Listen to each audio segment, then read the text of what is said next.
In the flood narrative, when we see repetition, they would say that's bad. You don't repeat yourself. That's not something they would have.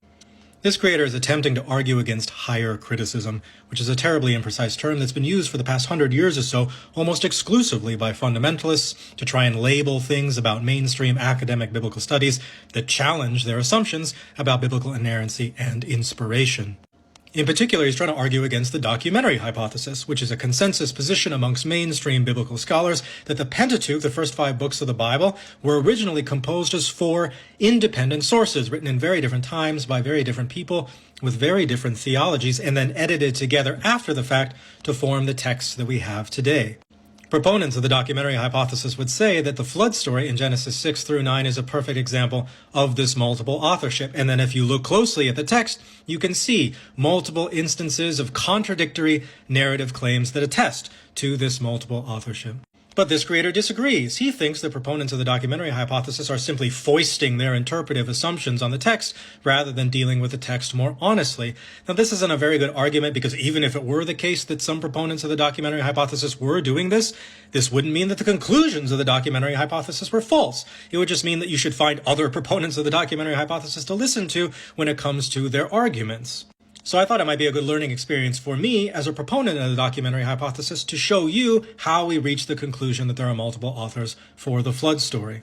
And to avoid the charge of foisting my assumptions on the text, I'm going to begin with nothing more than an assumption that this creator, I think, accidentally makes.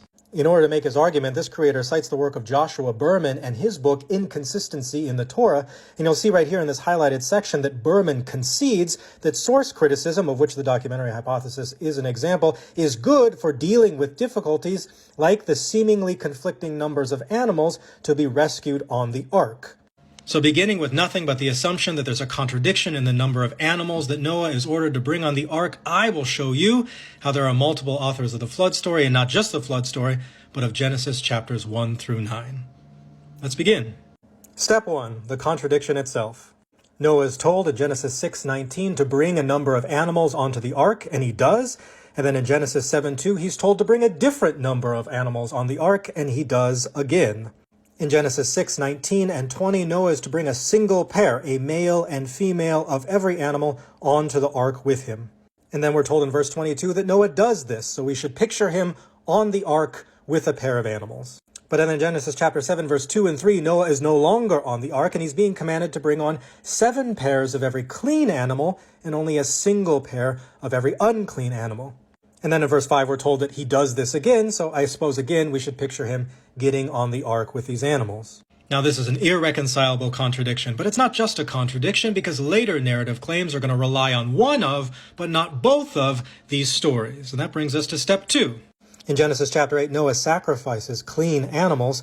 That requires Genesis 7 verse 2 to be true and requires Genesis 6:19 to be false. In Genesis chapter 8, verse 20, after the flood is done, Noah builds an altar and sacrifices to God some of the clean animals that he had brought on the ark. That is, after all, what clean animals are good for. If Noah brought a pile of clean animals with him onto the ark, then it's no problem at all for him to offer sacrifices to God after the flood is done.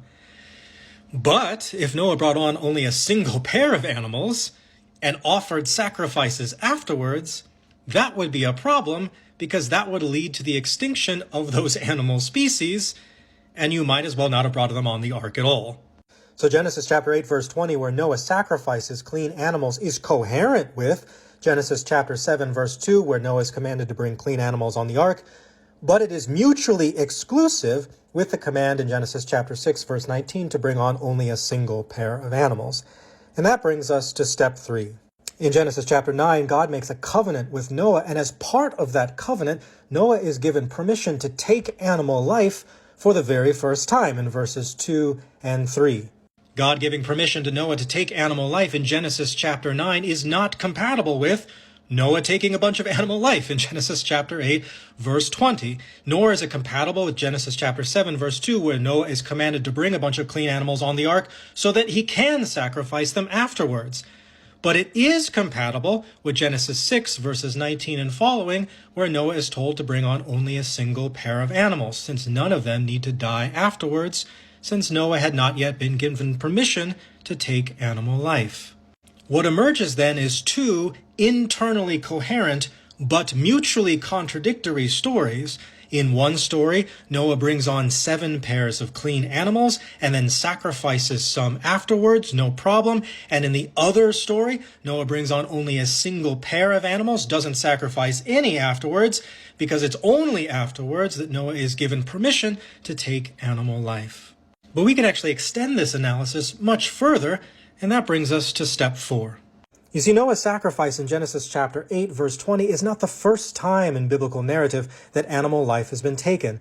In Genesis chapter 3, which is connected to Genesis chapter 2, God provides Adam and Eve with animal skins. And the most natural way to think about this is this involved taking animal life. And in Genesis chapter 4, Abel famously sacrifices some animals in a way that pleases God. So Genesis chapter 2 through 4, which has the taking of animal life, is internally coherent with Genesis chapter 7, verse 2, where Noah is told to bring on extra clean animals to be sacrificed, and then Genesis chapter 8, verse 20, where Noah then takes the lives of those animals.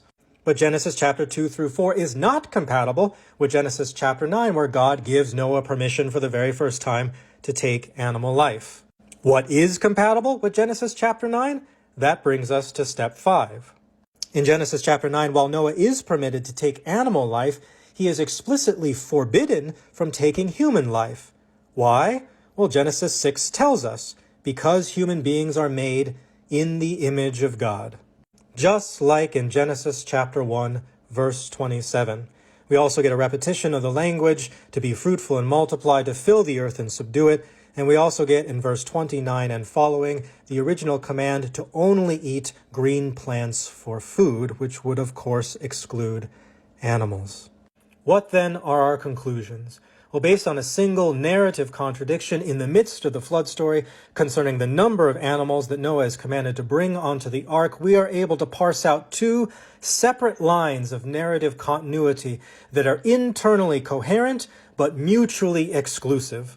One of these stories runs through Genesis chapter 2 through 4 and includes the parts of the flood story where Noah brings on extra clean animals to be sacrificed afterwards.